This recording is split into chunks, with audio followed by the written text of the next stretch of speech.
Hey, hi, everybody. Derek Maines here with Playbook Systems. I wanted to do this little video today because I am writing my article for this week. I do a weekly newsletter on LinkedIn called The Breakdown. And what I do is I break down complex problems that companies are dealing with and break them down into the small and easy to sort of digest steps on how you can resolve that. I've been talking about what I used to refer to, and I still do on occasion, called the enemies of EBITDA. And these are the 8 areas in every single company where companies lose money. If we think about a fish bowl and it's full of water and has fish in it, if that bowl is leaking, what do? Well, do you put more water in it? Well, that's a temporary fix. Do you replace the fish? Do you train the fish? No, you don't do that. You fix the bowl. A lot of times in business, we think about when we have problems where money is leaking out of the bottom of a company, out of their bottom line, we think that the solution is more revenue or better trained people, or maybe we just need to fire this team and get a different team. When the reality is what you're really dealing with is leaks at the bottom of the fishbowl. So we talk about how we improve waste by talking about these 8 different areas. The one we're talking about this week is something called overprocessing.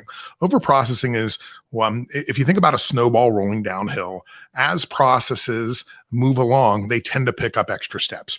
How do they pick up these extra steps? Well, sometimes it seems like it's a necessity at the time, and we add a step. Let's say we sent the wrong product to a customer. We shipped 1,000 orders today, and one of them went to the wrong customer. And because of that, now we're in a that's not even a word, reactatory. We're in a reaction state where we begin to, how do we fix this so this never happens again? Well, it's almost never happened before. And now we're going to change our process so that it never happens again. Many times when we do that, we make really, really poor decisions because we're stressed and we're frustrated and all those kind of things. So how do we handle overprocessing? The other thing that happens here is sometimes you get this, I have an idea thing that happens. You've probably had it happen as a leader. You're walking through your business. Maybe it's on your manufacturing floor or in your accounting department, and somebody says, hey, boss, I have an idea. And they throw out some idea that sounds good. It might even feel good. It might make sense right in that moment. And you say, yeah, that's a great idea. Do that.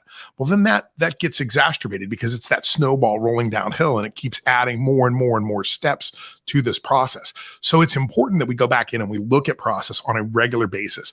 I'm a big fan of having a defensive team on your staff that is completely and totally focused on the bottom line, trying to make sure you keep as much profit inside your business and looking at process and the enemies of EBITDA every single day and going after them. If you don't have that in your business, I suggest that you look into it. You start to look at hiring what I call defensive players. These aren't people that are offensively going out and dragging in sales into the business, but they're defensive players that are protecting the kingdom that you've built and making sure that as much money stays inside of it as is humanly possible that can be distributed out in profits. So let's talk about this overprocessing thing, because I do think there's a big challenge here. How do we overcome overprocessing? Overprocessing almost always is the result of qualitative standards. What do I mean by that? Well, it sounds good. That feels like the right thing to do. It sounds like we need to improve upon this. There's these feelings that we put, and this sort of emotion that we put around aspects of our business that we maybe are right and maybe are wrong, but we don't have any quantitative measurement to tell us this. What analyzing over processing does is it allows us to say, let's get to the numbers. Let's dig into this thing. And let's not say we believe it or we feel it or we want it or we would like for it to improve. No, let's find out from the numbers. I give an example in this article when I say, hey, if we ask Joe to be involved in a measurement where we say, let's measure the amount of time it takes for you, Joe, to put these orders into the system. And then we ask him afterwards, if we don't have a number, if I'm able to say, Joe, it took you 10 minutes and now it only takes you 9 minutes, that's this great improvement of X percentage. And we all go, yeah, that's a great thing. If we just ask him, well, how did it feel? Well, it's going to feel clunky. It's going to feel awkward. It's not going to feel like the way I've always done it. I don't like it. We don't want any of that. We want quantitative. Now, here's the benefit. If you start to train your people on quantitative measurement and you help them communicate with you via quantitative measurement, what you're going to get is a much much more efficient business. Not just in your process becoming more and more lean, but you're not going to have these wasted times where people come to you and say, hey, boss, I have an idea. Instead, the language is going to change inside the organization. Instead of saying, hey, boss, I have an idea, somebody's going to come to you and say, you know, our data entry process, yeah, we do. You know how it usually takes 10 minutes and 14 seconds each time that we get a new file? Yeah, I do know how that works because we made those measurements. Well, me and some of the folks in my department made a slight change, and we tried to improve that process.